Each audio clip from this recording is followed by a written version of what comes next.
Kamusta sa lahat? Maligayang pagdating sa aking channel. Nandito ako na may magandang video. Nagpasya si Halil Ibrahim na lumikha ng isang hindi malilimutang sandali sa kanyang buhay pag-ibig. Ang batang talento ay nagkaroon ng lakas ng loob na mag-propose sa magandang aktres na si Sila Turcaglo, na matagal na niyang nakasama. Narito ang mga detalye ng romantikong sandali. Ang napaka-espesyal na sandali na ito, na naganap noong nakaraang katapusan ng linggo sa isa sa mga pinakasikat na restaurant sa Istanbul, ay naging isa sa mga pinaka-espesyal na alaala sa buhay ng magkasintahan. Dahil pumunta si Halil Ibrahim sa Sila Turcaglo para sa isang romantikong hapunan, naisip ni Sila na wala siyang inaasahan sa espesyal na gabing ito. Gayunpaman, habang lumalalim ang gabi, nagsimulang magkaroon ng romantikong kapaligiran ang kapaligiran.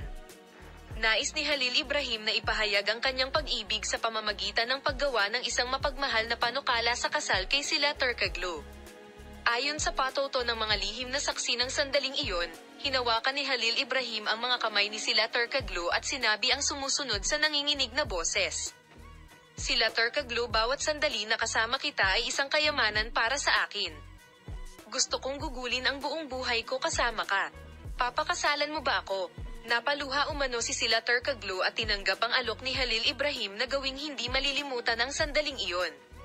Ayon sa mga nakasaksi noong panahong iyon, nakaapekto ang kanilang dobling kaligayahan sa mga nasa frame. Binati ng mga staff ng restaurant ang mag-asawa sa kanilang pagmamahalan.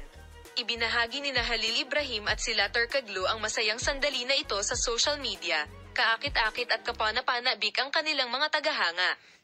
Ang aming nasa sabik at minamahal na mga aktor na nagbahagi ng kanilang pagmamahal at kaligayahan para sa isa't isa ay lumikha ng isang ngiti na may luha sa mga mata ng kanilang mga tagahanga.